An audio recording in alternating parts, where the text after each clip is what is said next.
Hello! So I have had a few people over the years, both with chronic illness and without, ask about what can be done. What things will make your life easier? What things do you wish that people knew? So here we go. This is a very brief, general, somewhat vague list of things that will make life easier for people with chronic illness. I am responsible for myself.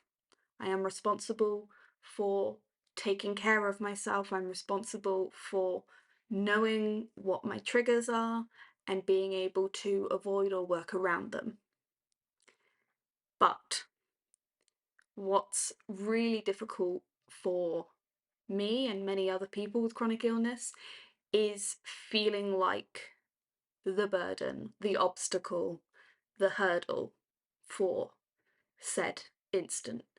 It's okay, there's 4 different restaurants, but you're the one with dietary needs, so you have to decide what everybody's eating. You have to decide where we're going. If the sole responsibility is put on you because you're the one with the issue,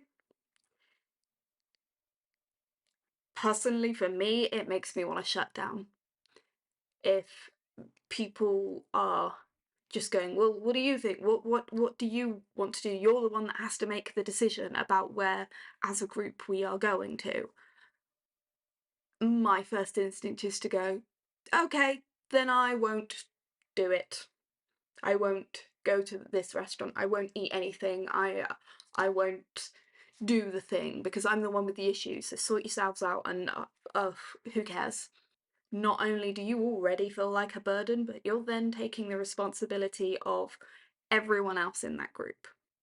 Ways to kind of help that is, you know, doing some research yourself. Oh, let's go there and just ask. Because going there and just asking means you're not thinking ahead, and we have to think ahead. Yes, the worst they can say is no. But when your own body is constantly saying no to you, it's just extra stress and extra pressure. Another thing for me, I personally assuming things. Assuming things usually means you're not actually learning anything or you're not taking in any information. It's really hard to describe, but essentially when you assume that somebody can't do something so you make the decision whether they will or won't, you're then taking yet more autonomy away from this person who already struggles with it. For me, I get a lot of assumptions with dietary things. And people will say, oh, you can't have this, can you? And it would be like, well, can I? I don't know. All you've said is no. Instead, you could just read the ingredients and say, oh, I think it's okay, but I don't know. Do you want to check? Let the person with the requirement decide whether they can do the thing. And it's not the healthy person's responsibility to cater to the person with the issue, as much as it's not the person's responsibility with the issue to educate the healthy person on their requirements. It's finding that balance. Since vlogging, recording my journey and information in the way that I do on on the Chronic Chronicles series, there's a lot of people that have actually contacted me and gone, ah, yeah, no, totally get that. That makes so much sense. It's not like we're saying, you should know this. We're saying, you can ask somebody, are you going to be all right doing this? Yeah, no, I'll be fine. I can make the decision. And that already is, you have acknowledged that some things that you may not have to think about, this other person can't do. Sometimes they can, but I'm going to let them make the decision because I want to include them. Having chronic illnesses is incredibly isolating. Even if you have friends with chronic illness, even if you have a partner, a best friend, like anybody, even if you have a big circle or a small circle of people you really trust, it's still isolating. You know, there are times you have to cancel things. There's times that you can only kind of be a bit like, oh, maybe for an event, and people can see it as being kind of flaky, or people can see you as being lazy, or just getting too comfortable being on their own. And anything that reduces that sense of isolation is always a plus. And sometimes that looks like leaving them alone. Sometimes it looks like asking really silly questions, or what you think are silly questions. Sometimes it is merely just, I don't know, sharing a video. The most isolating thing is when your body reminds you that you can't do the thing, and it's like, great, so who can I trust? When you can't trust your own body, you know, what else are you meant to do? And there are so many people with chronic illnesses that end up living pretty solitarily. Sometimes that's just part of the deal. You know, if they have a chronic illness, or you know that they have some sort of struggle or special requirement, and that person also happens to keep saying no to events or cancelling, they probably still want the invite, and they still want to know that it's okay to say, no, I can't do this. So, on a similar vein to that, planning ahead. Now, planning ahead short term is second nature to many people with chronic illness. But if you're trying to plan something for 6 months' time, you can say yes, but you have to understand that that could change. It's not a mark on that person's personality if they've said yes 6 months previously, they've been really excited about it, even, you know, put money towards it or something like that, have made some form of commitment to said event, and then have to go, I'm really sorry, I can't get out of bed today, and I know that when I'm like this it takes me like a week to get over it, so I can't come to this event anymore in 3 days' time. There's a double disappointment. There's the disappointment in your own body, where you've been let down. You've spent ages really excited about this event, and your body has gone, haha, guess what you're going to do now instead? Let's ruin those plans. But the other disappointment comes from feeling like you've let down other people because you can't go to the thing you said you're definitely going to for months. Your commitment is then changed. And so when you're already dealing with that double disappointment in yourself, sometimes it's nice to just have somebody go, yeah, okay, no problem whatsoever. I had a couple of weeks of sickness and I was really, really ill. I was in and out of hospital. And when I came back in and they said, okay, so what, are you sure you can do this job? And I was like, well, of course I can do this job. I've been doing this job for ages. I know that I can do this job because I'm doing it. I discussed this with them and they said, okay, well, what makes it worse or better? And I went, stress. Stress is a very well-known exacerbator.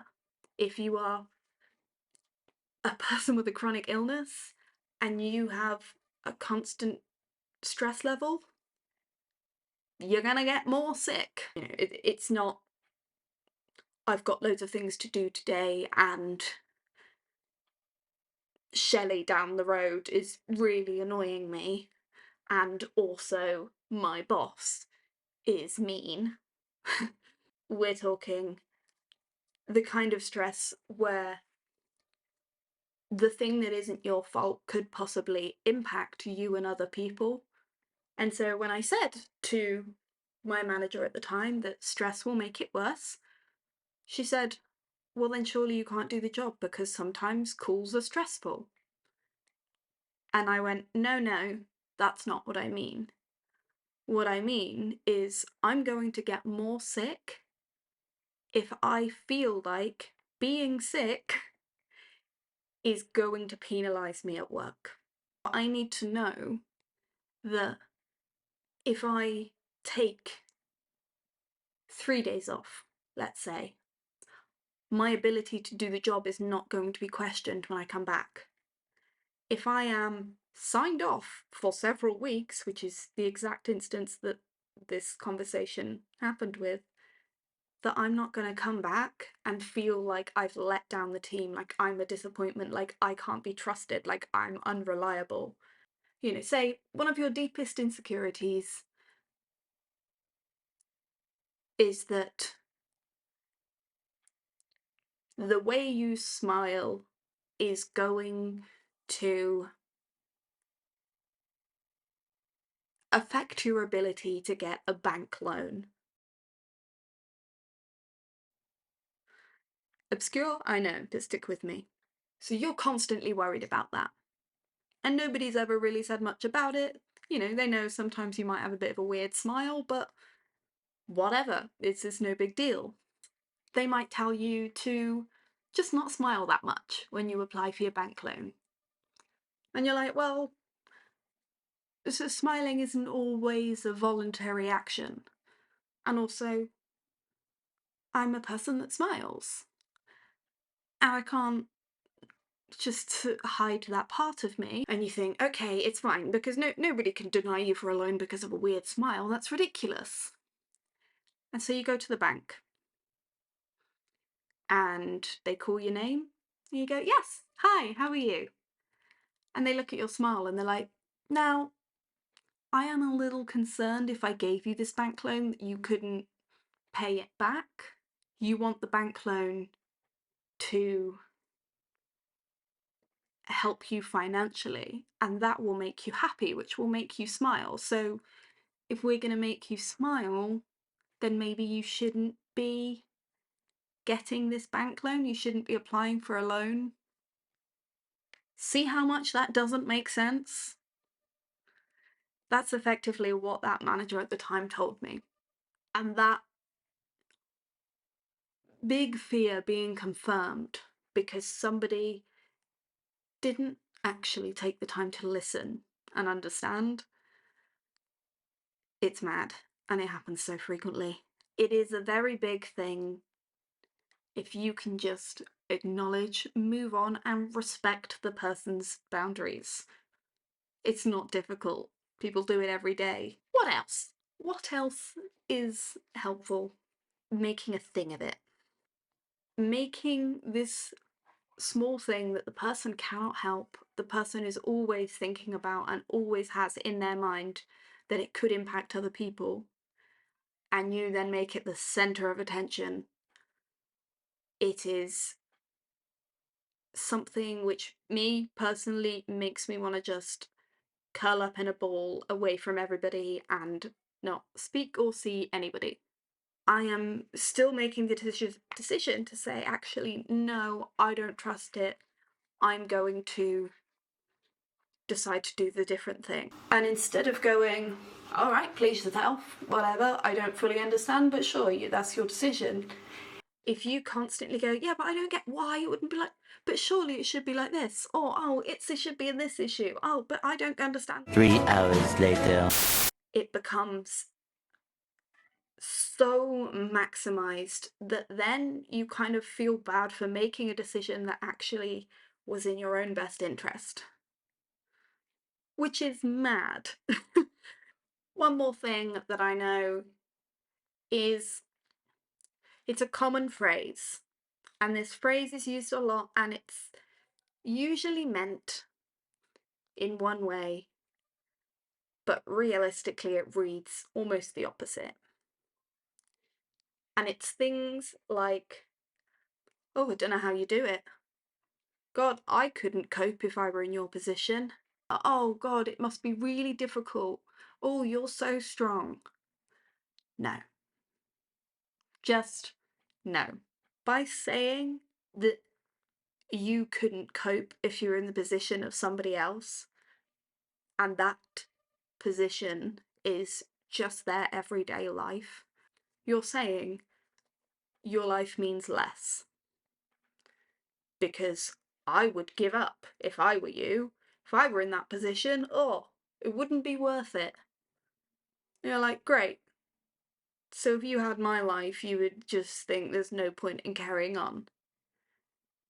My life is less because I have to deal with more.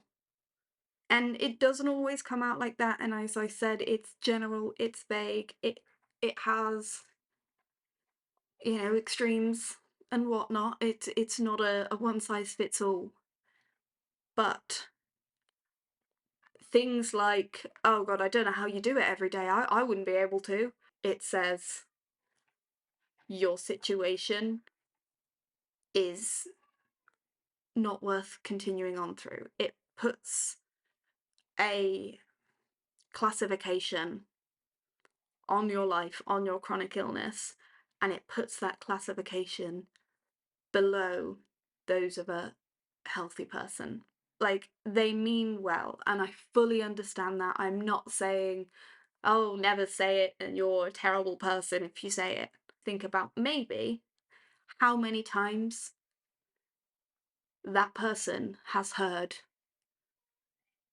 I'd just give up if I had that. Oh, you're so strong dealing with all of this, taking this on like it's voluntary. I didn't ask for this. I'd love to have pizza without being ill. I would love to wake up in the morning and my first thought not be, ow, pain. Also, how am I so tired? It's not a choice, and I am not any stronger for coping with it. You wouldn't say to a person that, you know, lived in a country with a lot of rain, and you wouldn't say, God, I don't know why anybody lives in that country because there's so much rain. Like, why would you choose that? And you're like, well, I was born here. And also, it's just a bit of rain. People deal with it.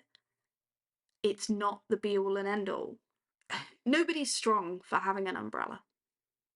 It's just a thing that you have if you know there's going to be rain. But there's no harm in asking questions. There's no harm in making mistakes. There's no harm in the odd slip-up. The harm comes from assumptions, from ignorance. Sometimes you just gotta say, look, I know I've got an umbrella in my bag even though it hasn't rained for 6 months.